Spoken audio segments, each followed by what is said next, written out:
6 chapter में हम किसकी बात कर रहे हैं? General principles and processes of isolation of element, यानी तत्वों के निष्कर्षण के लिए सामान्य प्रक्रम और सिद्धांतों की बात हो रही है। ठीक है, तो इसमें क्या क्या देखा? Extraction of crude metal from concentrated ore, किसकी बात कर रहे थे? जो आपका मेटल है वो कंसंट्रेट कर लिया गया है, मेटल का ओर जो है, अयस्क जो है कंसंट्रेटेड यानी उसको शुद्ध कर लिया गया है। किससे शुद्ध? जितनी भी उसमें अशुद्धियां थी उनको दूर कर ली गई हैं। अशुद्धियों को क्या कहा जा रहा था? आपका गैंग पार्टिकल या मैट्रिक्स जिन्हें कहा जा रहा है। ठीक है, तो उसको कंसंट्रेशन के द्वारा गैंग पार्टिकल्स को अलग किया जा रहा था। और कौन कौन सी विधियां आपकी अपनाई जा रही थी? आपने कहा कि हस्तचयन के द्वारा हम क्या कर सकते हैं? गैंग पार्टिकल को आपके मेटल ओर से अलग कर सकते हैं। ओके, और क्या कर सकते हैं? और हाइड्रोलिक वॉशिंग करेंगे, यानी कि द्रव्य धावन जिसे कहा जाएगा, उससे भी हम गैंग पार्टिकल्स को अलग कर सकते हैं। और क्या करेंगे? मैग्नेटिक सेपरेशन करेंगे और फ्रथ फ्लोटेशन करेंगे, यानी कि फेन प्लवन विधि जिसे कहा जा रहा था उसके द्वारा गैंग पार्टिकल्स को अलग करेंगे। और आपने कहा था केमिकल मेथड यूज करेंगे, और वो केमिकल मेथड क्या था? लीचिंग, निक्षालन जिसे कहा जा रहा था, उसमें भी क्या किया जाता है? आपका गैंग पार्टिकल्स को अलग किया जाता है मेटल के ओर से। ओके, तो इतना। अब जो आपको अयस्क, जो सांद्रित अयस्क प्राप्त हुआ है, सांद्रित अयस्क का मतलब शुद्ध अयस्क जो आपको प्राप्त हुई है, यानी अब उसमें कोई भी गैंग या मैट्रिक्स के पार्टिकल नहीं है, तो उस अयस्क का क्या किया जाएगा? उस अयस्क से धातु को या क्रूड मेटल को निकालना है। ठीक है, तो उसके लिए हमने क्या कहा? कन्वर्जन टू ऑक्साइड, यानी अगर वो कार्बोनेट और सल्फाइड के रूप में अगर अयस्क है तो उसको ऑक्साइड में कन्वर्ट किया जाता है। तो ऑक्साइड में कन्वर्ट करने का मतलब आप ऑक्सीकरण भी कह सकते हैं या ऑक्सीडेशन किया जाएगा। ओके, यानी जो आपको अयस्क प्राप्त हुई है जिसमें कि अब गैंग और मैट्रिक्स के पार्टिकल नहीं है, अब उसका ऑक्सीडेशन होगा, यानी ऑक्सीजन के साथ उसको जोड़ा जाएगा। क्यों? क्योंकि जो आपके ऑक्साइड के अयस्क होते हैं उनसे उनका रिडक्शन करना, या उनसे आप कहेंगे धातुओं को निष्कर्षित करना बहुत आसान होता है, इसीलिए हम ज़्यादातर अयस्कों को किस में कन्वर्ट कर लेते हैं? अपने ऑक्साइड अयस्क में कन्वर्ट कर लेते हैं। Okay, conversion to oxide, oxide में बदलेंगे, तो ऑक्साइड में बदलने के लिए हमने दो प्रकार से देखा था। एक कैल्सिनेशन हो रहा था, कैल्सिनेशन में जनरली आपका जो कार्बोनेट अयस्क होता है, इस कार्बोनेट अयस्क को किस में कन्वर्ट किया जाता है? ऑक्साइड में कन्वर्ट किया जाता है। और ये आपका कब हो रहा है? कैल्सिनेशन इन्वॉल्व्स हीटिंग, हीटिंग के द्वारा। ठीक है, when the volatile metal, volatile metal का मतलब क्या है? जिससे वाष्पशील पदार्थ निष्कासित हो सकता है, तो जो वाष्पित होने वाली चीज होगी वो वाष्पित हो जाएगी, आपको धातु का ऑक्साइड क्या हो जाएगा? प्राप्त हो जाएगा। ओके, यानी और ये बेसिकली किसके लिए होता है? कार्बोनेट अयस्कों को ऑक्साइड में कन्वर्ट करने के लिए कैल्सिनेशन विधि प्रयोग में लाई जाती है। ओके, दूसरा क्या है? दूसरा किया जाएगा रोस्टिंग, जिसको कि भर्जन भी कहा जाता है। इसमें आपका क्या होता है? जो सल्फाइड अयस्क होते हैं उन सल्फाइड अयस्कों को आपका ऑक्साइड में कन्वर्ट किया जाता है। ओके, इसी को क्या कहा जाता है? रोस्टिंग कहा जाता है। और ये किसकी प्रेजेंस में होती है? ये वायु की नियमित आपूर्ति आप कहते हैं, या इन प्रेजेंस ऑफ एयर, यानी ऑक्सीजन की प्रेजेंस में हो रहा है और ऑक्सीजन जुड़ करके ऑक्साइड बना रही है।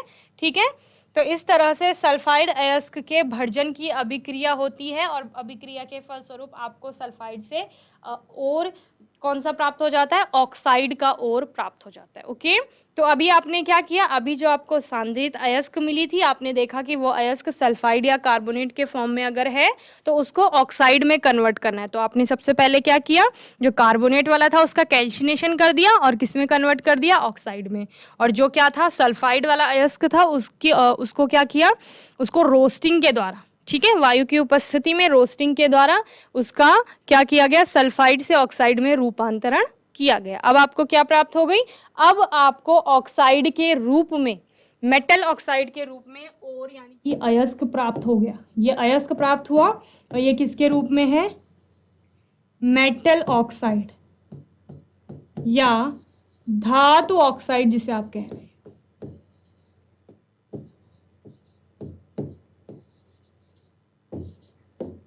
ठीक है, कहां तक पहुंच गए थे हम? हमने कहा खुदाई की, खुदाई में हमें खनिज मिले, खनिजों में हमने अयस्क छांटे। जिन खनिजों में आपको धातु ज़्यादा मात्रा में मिल रही थी या जिन जिन खनिजों से आप धातु को अच्छे से निष्कर्षित कर सकते हैं कम खर्चे में आसानी से, तो उनको आपने अयस्क मान लिया। फिर आपने अयस्क छांटे, फिर आपने क्या कहा, अयस्क में कुछ तो गंदगी है, अशुद्धि है, इसको साफ करना है। तो इसको साफ करना क्या है, सांद्रण है। तो सांद्रण के लिए आपने अलग अलग विधियां अपनाई। सांद्रण होने के बाद आपको अयस्क प्राप्त हुई, सांद्रित अयस्क। आपने कहा कि इस सांद्रित अयस्क में अगर ये सल्फाइड या आपके कार्बोनेट के रूप में है तो इसको ऑक्साइड में कन्वर्ट किया जाएगा। और किन विधियों द्वारा, कैल्सिनेशन और रोस्टिंग द्वारा। यहाँ तक पहुंच गए। अब हमें प्राप्त हो गई मेटल की ऑक्साइड। ठीक है, अब इस मेटल ऑक्साइड से हमने इस मेटल को प्राप्त करना है, धातु को प्राप्त करना है। ठीक है, तो उसके लिए हम क्या करेंगे, ऑक्साइड पार्ट को हटाएंगे, यानी ऑक्सीजन को हटाएंगे वहां से। तो उसको क्या कहा जाता है, अपचयन या रिडक्शन कहा जाता है। ठीक है, तो यानी अब उस धातु ऑक्साइड का क्या होगा, अपचयन होगा या फिर रिडक्शन होगा। और उसको पढ़ने से पहले हम क्या देखते हैं, हम रोस्टिंग और कैल्सिनेशन में यानी कि भर्जन और निस्तापन में अंतर देखते हैं।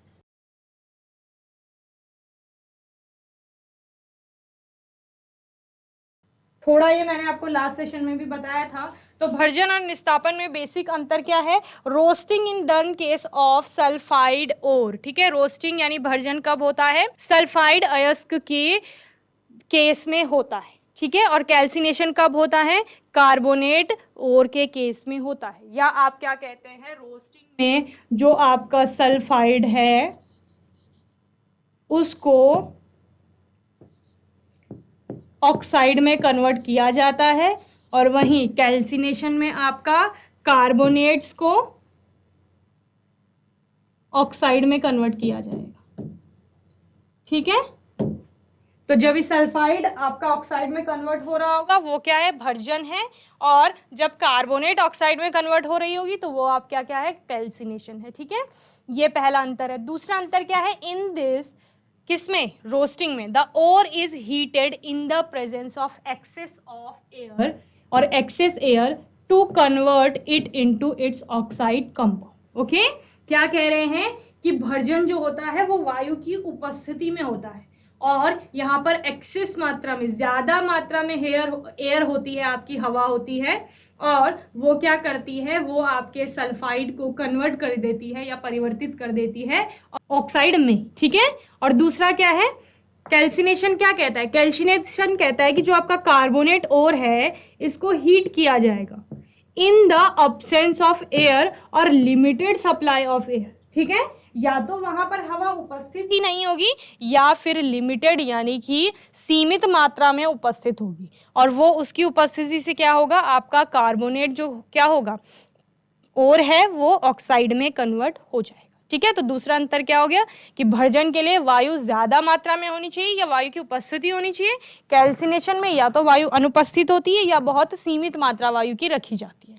चलिए, थर्ड अंतर क्या है, तीसरा अंतर है, the gas given out in is SO2, sulphur dioxide gas.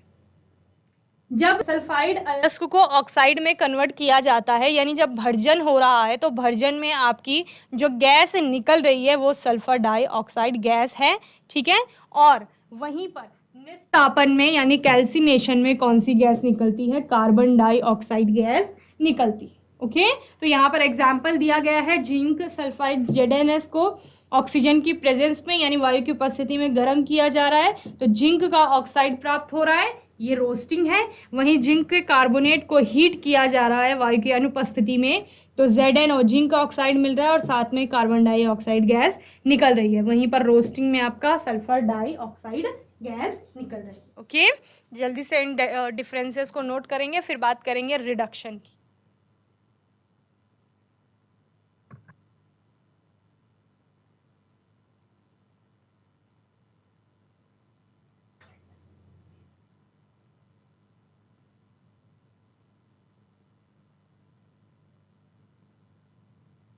तो ये बेसिक अंतर हो गए आपके रोस्टिंग और निस्तापन में। चलिए, ऑक्साइड का धातु में अपचयन, ऑक्साइड में धातु का अपचयन किस प्रकार से होता है। ठीक है, यानी जो ऑक्साइड के रूप में आपको धातु प्राप्त हुई है, अब उससे क्या करना है, ऑक्साइड पार्ट को हटाना है और मेटल को एक्सट्रैक्ट करना है। तो आपका जो धातु की ऑक्साइड है, धातु की ऑक्साइड से धातु को एक्सट्रैक्ट करना है। ठीक है, हमें धातु की ऑक्साइड प्राप्त हुई है, उससे धातु को निकालना है, तो उसके लिए क्या किया जाएगा, ऑक्साइड पार्ट को हटाया जाएगा, तभी तो हमें धातु प्राप्त हो गई। ठीक है, तो रिडक्शन ऑफ द मेटल यानी अपचयन होगा किसका, मेटल ऑक्साइड का, usually involves heating it with some other substance acting as a reducing agent, यानी कि क्या किया जाएगा, इस धातु ऑक्साइड का अपचयन किया जाएगा। ठीक है, धातु ऑक्साइड का अपचयन होगा और किसकी प्रेजेंस में होगा, इन रिड्यूसिंग एजेंट्स की प्रेजेंस में होगा, यानी कि जो रिडक्शन में हेल्प करेंगे, और जो कि जनरली यहाँ पर क्या दिया है, कार्बन और कार्बन मोनोऑक्साइड और इवन अनदर मेटल, यानी कि कार्बन की प्रेजेंस में आपका रिडक्शन हो सकता है, कार्बन मोनोऑक्साइड की प्रेजेंस में हो सकता है, और किसकी प्रेजेंस में, किसी मेटल की यानी कि धातु की प्रेजेंस में भी आपका क्या हो सकता है, रिडक्शन हो सकता है। ठीक है, the reducing agent carbon combine with the oxygen of the metal oxide, वो क्या देता है आपको, आपका मेटल प्राप्त हो गया। तो यानी MXOY, यानी M कोई मेटल है जिसके X एटम है और O कोई मेटल है जिसके Y एटम है, इसकी रिएक्शन किससे होगी, YC, यानी कि Y atoms of Y molecules of carbon के साथ रिएक्ट कराया जाएगा, तो X मॉलिक्यूल आपके M के प्राप्त होंगे और Y मॉलिक्यूल किसके, C होंगे। यानी बेसिकली ये रिएक्शन इस प्रकार है, आपके पास मेटल का ऑक्साइड है, उसमें क्या करेंगे, कार्बन डालेंगे और हीट करेंगे। ठीक है, तो क्या हो जाएगा, ये कार्बन इस ऑक्सीजन के साथ जुड़ जाएगी और मेटल यानी कि धातु आपको अलग प्राप्त हो जाएगी। तो ये धातु ही तो निकालनी थी हमें, कहाँ से निकालनी थी, जो पत्थर आपने खुदाई करके निकाले थे 4, याद है फर्स्ट सेशन में। ठीक है, ये खनिज है यानी मिनरल है, इनमें से आपने कहा ये 2 मैम अयस्क होंगे, क्यों होंगे, क्योंकि इनमें धातु की मात्रा ज्यादा है, या फिर आप क्या कह रहे हैं कि इन 2 पत्थरों में से हम आसानी से धातु को निष्कर्षित कर सकते हैं। तो इन दोनों को हमने क्या नाम दे दिया था, और यानी कि अयस्क नाम दे दिया। ठीक है, फिर क्या कहा आपने कि मैम इन 2 पत्थरों में कुछ ना कुछ गंदगी भी हो सकती है, रेत हो सकते हैं, मिट्टी, कीचड़, कुछ भी हो सकता है। ठीक है, तो उनको क्या नाम दिया गया, उस अशुद्धि को क्या नाम दिया गया, गैंग पार्टिकल्स नाम दिया गया। फिर हमने क्या बोला कि इनसे चलो इस गंदगी को दूर करते हैं या अशुद्धि को हटाते हैं। फिर हमने क्या किया, कंसंट्रेशन किया अलग अलग विधियों के द्वारा। हमने कहा कि सिंपल अशुद्धि हो सकती है बड़े बड़े कणों के रूप में हो, तो हम हाथ से ही चुन करके अशुद्धियों को अलग कर लेंगे, तो हस्तचयन विधि थी। और आपने क्या कहा, आपने कहा कि मैम हम हाइड्रोलिक वॉशिंग करेंगे, यानी पानी डालेंगे तेज, तो पानी के साथ साथ हल्की जो अशुद्धि होगी वो बह जाएगी, ऐसा किया था। फिर आपने क्या बोला, हो सकता है कि मैग्नेटिक उनमें कोई प्रॉपर्टी हो, चुंबक के समान कोई गुण हो, तो वो क्या होगा, या तो अशुद्धि में चुंबकीय गुण हो या फिर आपके अयस्क में होगा। तो जिसमें भी चुंबक के प्रति आकर्षण का गुण पाया जाएगा वो चुंबक के प्रति आकर्षित हो जाएगी, और दूसरा हमें अशुद्धि या धातु अयस्क जो भी है वो अलग प्राप्त हो जाएगी। ठीक है, और आपने क्या कहा, और हम क्या कर सकते हैं, फ्रथ फ्लोटेशन कर सकते हैं और लीचिंग कर सकते हैं। तो इस प्रकार आपने अयस्क को शुद्ध कर लिया था। फिर आपको सांद्रित अयस्क, ये सांद्रित अयस्क मिल गई थी, यानी कि जो ये ग्रीन कलर के इनमें क्या दिख रही है, अशुद्धि, ये दूर हो गई और हमें शुद्ध अयस्क प्राप्त हुई है अभी। ठीक है, अब हमने क्या कहा, हमें देखना है कि ये अयस्क कौन सी फॉर्म में, तो अगर ये ऑक्साइड की फॉर्म में है तो अच्छा है, इजी है, रिडक्शन हो जाएगा डायरेक्ट। लेकिन अगर ये कार्बोनेट और सल्फाइड की प्रेजेंस किस रूप में है तब आप क्या करेंगे, तो आपने कहा कि कार्बोनेट की प्रेजेंस में है तो कैल्सिनेशन कर दीजिए, ऑक्साइड में कन्वर्ट कर दीजिए। वहीं अगर सल्फाइड के रूप में है तो उसका क्या कर दो, भर्जन कर दो, यानी रोस्टिंग कर दो, तो उससे भी क्या हो जाएगा, वो ऑक्साइड में कन्वर्ट हो जाएगा। अब हमें मेटल का ऑक्साइड प्राप्त हो गया है, उस मेटल के ऑक्साइड से हमने निकालनी है मेटल यानी धातु। ओके, तो हमने क्या कहा कि पहला आप क्या कर लेते हैं, हीटिंग कर लेते हैं कार्बन के साथ, और हीटिंग करने पर क्या हो जाएगा, कार्बन ऑक्साइड वाले पार्ट के साथ जुड़ करके कार्बन मोनोऑक्साइड बना देगा, और मेटल यानी कि धातु आपकी अलग प्राप्त हो जाएगी। ठीक है, तो some metal oxide get reduced easily. ठीक है, ज्यादातर मेटल ऑक्साइड आपके क्या हो जाते हैं, इजीली रिड्यूस हो जाते हैं, while others are very difficult to be reduced. लेकिन जरूरी नहीं है कि हर किसी के साथ आप कार्बन डालते हैं तो वो वहां पर मेटल को अलग कर दे और कार्बन मोनोऑक्साइड बना दे। ठीक है, रिडक्शन मींस इलेक्ट्रॉन गेन और इलेक्ट्रोनेशन। रिडक्शन का मतलब क्या है, इलेक्ट्रॉन का गेन हो रहा है वहां पे। In any case heating is required, और इसके लिए क्या किसकी जरूरत है, हीटिंग की जरूरत है। To understand the variation in temperature requirement for thermal reduction pyrometallurgy and to predict which element will suit as the reducing agent for given metal oxide Gibbs energy interpretations are made। ठीक है, तो अभी देखते हैं pyrometallurgy क्या कहती है। Okay, pyrometallurgy कह रही है reduction of metal oxide by heating is called pyrometallurgy। ठीक है, क्या कहा जा रहा है, रिडक्शन करना है, रिडक्शन ऑफ मेटल ऑक्साइड, धातु के ऑक्साइड का अपचयन हो रहा है बाय हीटिंग, गर्म करने से या ऊष्मा देने से। ठीक है, इज कॉल्ड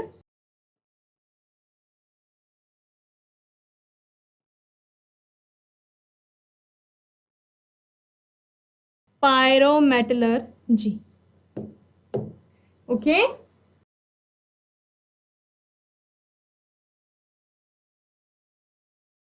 चलिए अब रिडक्शन किस किस तरह से हो सकता है। पहला है आपका स्मेल्टिंग। स्मेल्टिंग के द्वारा क्या किया जाएगा, मेटल ऑक्साइड को रिड्यूस कराया जाएगा। ठीक है, इसमें आता है metal oxide is heated with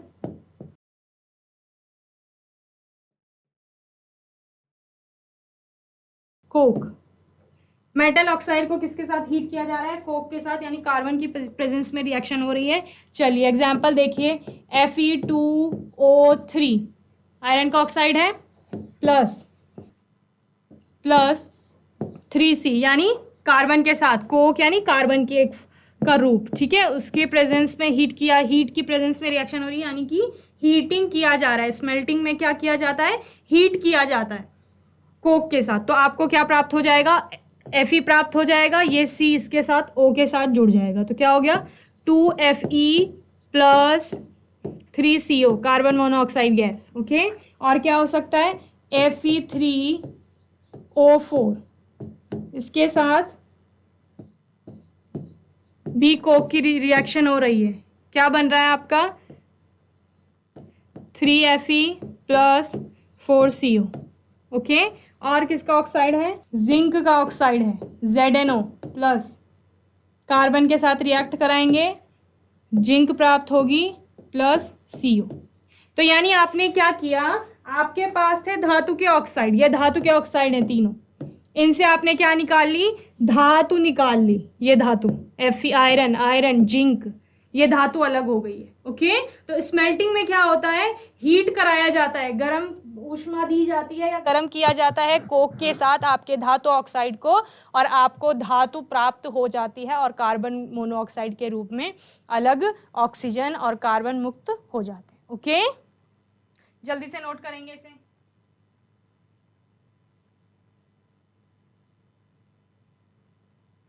उस धातु ऑक्साइड को क्या किया जाएगा, कोक की प्रेजेंस में अगर हीट किया जाता है, ठीक है, गर्म किया जाता है, तो कोक यानी जो आपका कार्बन है, कार्बन की प्रेजेंस में ऊष्मा दी जा रही है, तो क्या हो रहा है, आपके धातु मुक्त हो रही है वहां से। ओके, चलिए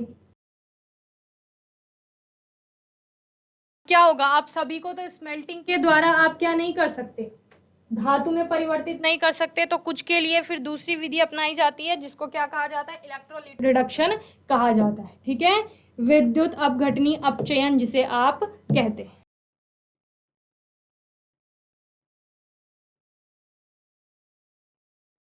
इलेक्ट्रोलाइटिक रिडक्शन या वैद्युत अपघटनी अपचयन। ठीक है, अपचयन से समझते हैं हाइड्रोजन जुड़ रही होगी या फिर ऑक्सीजन आपकी क्या हो रही होगी, हट रही होगी, तो ऑक्सीजन ही हटा रहे हैं हम ऑक्साइड के पार्ट से।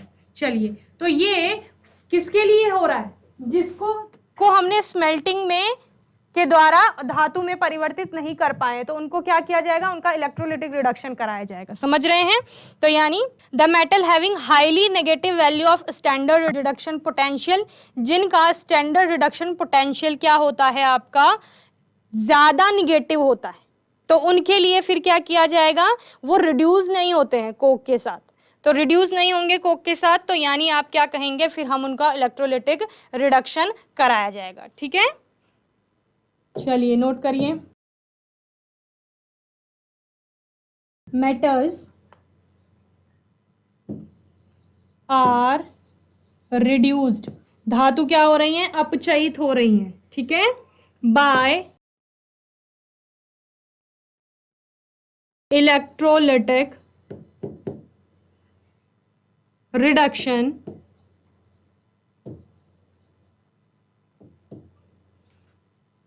by passing electricity।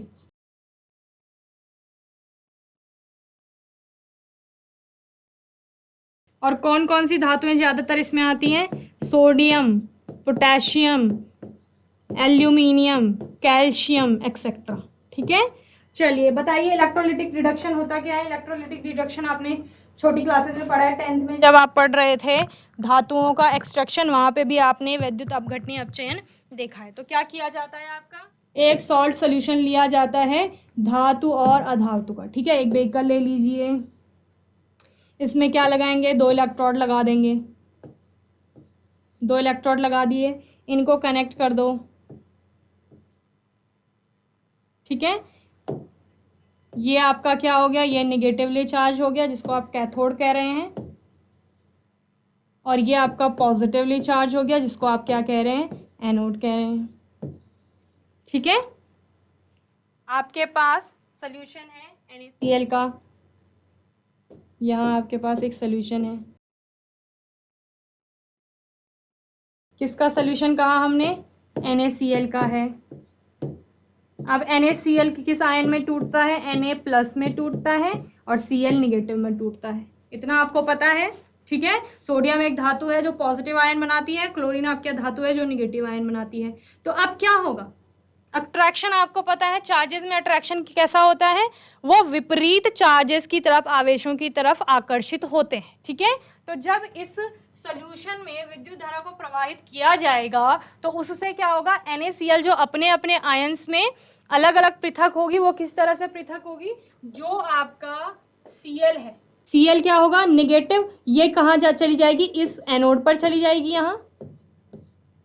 ठीक है, और दूसरा आपका क्या है, दूसरा है आपका Na पॉजिटिव, यहाँ वो कहाँ आ जाएगी, वो इस पर आ जाएगी। तो इस तरह से Na और Cl आपको अलग अलग प्राप्त हो गए। ठीक है, जो आपकी पॉजिटिवली चार्ज एनोड थी उस पर निगेटिवली चार्ज क्लोरीन इकट्ठी हो जाएगी, और आप क्या कहेंगे, जो आपकी नेगेटिवली चार्ज कैथोड है उस पर Na पॉजिटिव चला जाएगा। तो इस तरह से इलेक्ट्रोलिटिक रिडक्शन हुआ जहां पर Na और Cl आपके दोनों अलग अलग हो गए। ओके, चलिए, तो इतना आपको समझ में आ गया होगा।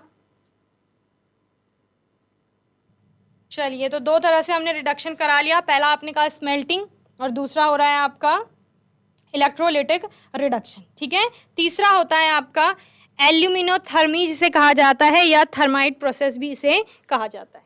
क्या कहा गया, एल्यूमिनो थर्मी या थर्माइट, या हिंदी में थर्मिट प्रोसेस भी इसको कहा जाता है।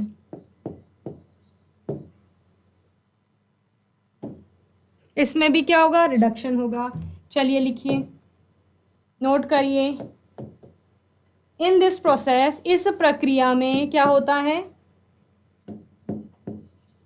In this process ores of, किसके अयस्क, Fe iron, chromium, manganese are treated with aluminium powder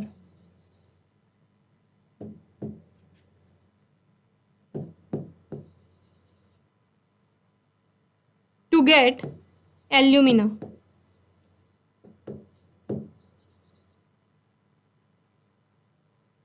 Okay, क्या कह रहे हैं इसमें, आपको किसी अन्य धातु का अयस्क मिलेगा, ठीक है, उस धातु अयस्क में आप एल्यूमिनियम पाउडर डालेंगे। एल्यूमिनियम पाउडर डालने से आपका क्या होगा, जो एल्यूमिनियम होती है वो ज्यादा रिएक्टिव होगी, वो इन धातु अयस्कों से धातु को अलग कर देगी और वहां से धातु एल्यूमिनियम का ऑक्साइड बना देगी, ठीक है, और अपना एल्यूमिनियम का ऑक्साइड को क्या कहा जाएगा, एल्यूमिना कहा जाएगा, और आपकी धातु मुक्त हो जाएगी। चलिए रिएक्शन देखते हैं, रिएक्शन देखकर आपको समझ में आएगा। आपके पास क्या था, आयरन का ऑक्साइड था Fe2O3, इसमें आपने क्या डाल दिया, एल्यूमिनियम का पाउडर डाल दिया, ये एल्यूमिनियम का चूर्ण क्या होगा, एल्यूमिनियम ही होगा, वो डाल दिया। वो डालने से क्या कहा हमने कि आपको एल्यूमिना प्राप्त हो गया, यानी ये Al इस O3 के साथ जुड़ जाएगी, तो क्या बना देगी आपका Al2O3, इसी को आपका क्या कहा जाता है, एल्यूमिना कहा जाता है। तो ये प्राप्त हो गई आपको। अब जो ये Fe था ये अलग प्राप्त हो जाएगा, तो इसको क्या कहेंगे, 2Fe। तो हमको क्या करना था, हमको इस Fe2O3 से, जो कि एक धातु का ऑक्साइड है, आयरन का ऑक्साइड है, इस आयरन के ऑक्साइड से आयरन को मुक्त करना था, ठीक है। रिडक्शन में हम यही कह रहे हैं, ऑक्सीजन हटा रहे हैं, तो रिडक्शन में एक साइड तो रिडक्शन होता है, दूसरी साइड ऑक्सीडेशन भी होता है। ऑक्सीडेशन कहाँ पर हो रहा है, जहां पर आपकी एल्यूमिनियम ऑक्सीजन से जुड़ने जा रही है, ठीक है, लेकिन हमें क्या करना था, हमें सिर्फ आयरन को मुक्त करना था, तो वो आयरन यहाँ पर मुक्त हो गई है। और किसका हो सकता है, क्रोमियम का हो सकता है, Cr2O3 पर आपने क्या डाला, इसमें भी एल्यूमिनियम का पाउडर डाला 2OAl, तो इसमें भी क्या होगा, एल्यूमिना यानी Al2O3 प्राप्त हो जाएगा, प्लस 2Cr। तो यहाँ पर भी हमने क्रोमियम जो धातु थी उसको अलग कर लिया रिडक्शन के द्वारा, ओके। तो इतना समझ में आ गया होगा। एल्यूमिना थर्मी या थर्माइट प्रोसेस क्या कह रही है कि कोई आपके पास धातु का ऑक्साइड है, उसमें एल्यूमिनियम पाउडर डालिए, और उसको डालने से, वो भी आपका डिपेंड करता है कि किस प्रकार की धातु का ऑक्साइड वो है। तो यहाँ पर हमने आयरन, क्रोमियम और मैग्नीज जैसी आपकी धातुओं के ऑक्साइड देखे, और उन पर एल्यूमिनियम पाउडर जब डाला जाता है तो एल्यूमिना प्राप्त होती है, यानी कि एल्यूमिनियम का ऑक्साइड, और आपकी धातु अलग हो जाती है। और वही धातु तो हमें अलग करनी है, जो खुदाई से पत्थर निकाले हैं उन पत्थरों में से हमें धातु को अलग करना है, तो हम अलग अलग प्रोसेस के थ्रू चल रहे हैं। नेक्स्ट प्रोसेस लिखिए, reduction with hydrogen.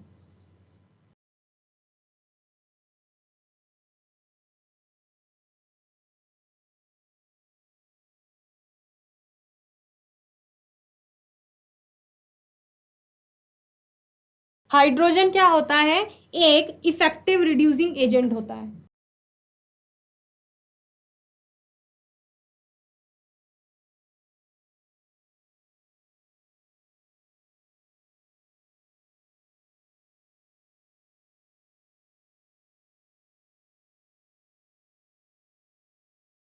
Okay, hydrogen is an effective reducing agent, okay.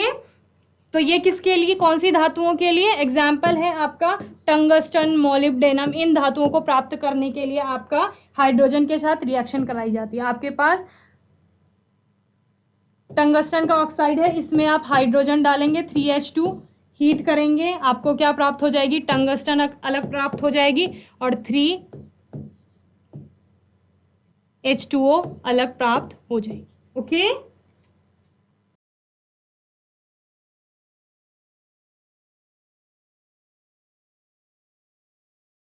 चलिए, ये क्या हो गया, रिडक्शन विद हाइड्रोजन। लास्ट है आपका हाइड्रोमेटलर्जी। रिडक्शन में लास्ट हम पढ़ रहे हैं हाइड्रोमेटलर्जी।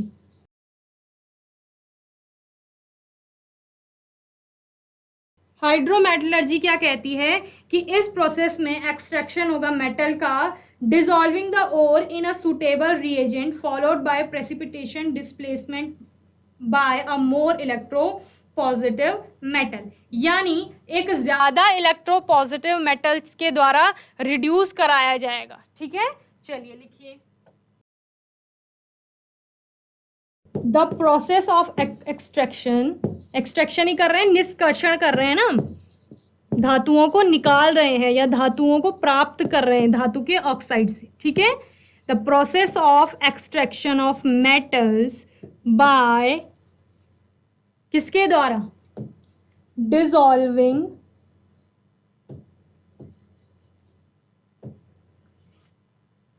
द ओर, अयस्क को डिसॉल्व किया जा रहा है in a suitable reagent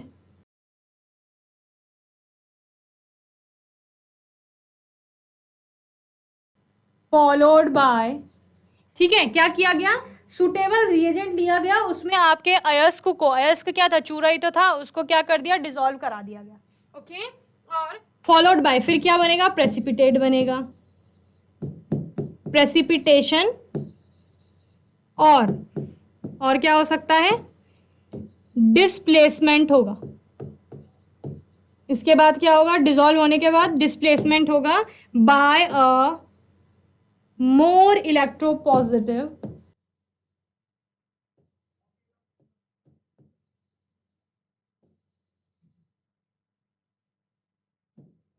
metal, ठीक है। दूसरी एक उससे ज्यादा इलेक्ट्रोपॉजिटिव मेटल आएगी जो उसको क्या कर देगी, वहां से डिस्प्लेस कर देगी। चलिए रिएक्शन देखते हैं। आपके पास था, इसको Ag को आपने KCN पोटेशियम साइनाइड के साथ प्लस 2H2O प्लस O2 इन सब के साथ डिसॉल्व करना है, तो आपको क्या मिलेगा, 4K Ag CN2 plus 4KOH, ये प्राप्त हुआ आपको, ठीक है। अब यहां से आपने 2K Ag CN2 लिया, इसमें डाल दिया आपने जिंक। अब ये जिंक क्या है, ज्यादा इलेक्ट्रोपॉजिटिव है, ये यहां से Ag को रिप्लेस कर देगी, ठीक है, और क्या बना देगी, अपना कंपाउंड बना देगी। तो क्या बन गया, K2Zn CN4 प्लस 2Ag, और ये किस रूप में, PPT के रूप में आपको प्राप्त हो गई। तो यही निकालना था आपने, यहां से Ag प्राप्त करना था, तो Ag आपको प्राप्त हो गया, ओके। तो बच्चों होपफुली आपको ये सारी प्रोसेसेस अच्छे से समझ में आ गई होंगी, जहां पर हमने क्या कहा, रिडक्शन होगा ऑक्साइड का, और वो स्मेल्टिंग से होगा, जहां पर आपने क्या बोला कि कार्बन की या कोक की प्रेजेंस में हीट किया जाएगा उस मेटल ऑक्साइड को, तो आपको मेटल प्राप्त हो जाएगी। आपने कहा इलेक्ट्रोलाइटिक रिडक्शन कराया जाएगा, दो अलग अलग इलेक्ट्रोड मिलेंगे और दोनों पर आपको क्या प्राप्त हो जाएंगे, अलग अलग आयंस प्राप्त होंगे। वहीं पर एल्यूमिना थर्मी प्रोसेस में क्या कहा कि एल्यूमिनियम का पाउडर डाला जाएगा और वो एल्यूमिना बना देगा और आपकी धातु अलग हो जाएगी। और रिडक्शन विद हाइड्रोजन कहता है कि हाइड्रोजन के प्रेजेंस में रिएक्शन कराएंगे और आपको धातु अलग प्राप्त हो जाएगी। हाइड्रोमेटलर्जी कह रही है कि आपका पहले डिसॉल्व कराया जाएगा ओर को, और डिसॉल्व कराने के रेट बनेगा और डिस्प्लेसमेंट होगा एक ज्यादा इलेक्ट्रोपॉजिटिव मेटल के द्वारा, ओके।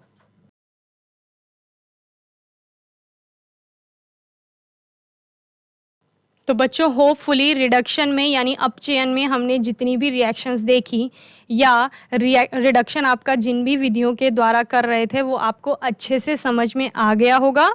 कोई क्वेश्चन होगा, किसी भी बच्चे का कोई डाउट होगा तो वो आने वाले सेशन में आप लोग पूछ लेंगे, ओके। अपने आने वाले सेशन में हम इसी तरह कुछ और नए और अच्छे टॉपिक्स लेकर आएंगे, और तब तक के लिए ICT वर्चुअल क्लास से जुड़ने के लिए धन्यवाद।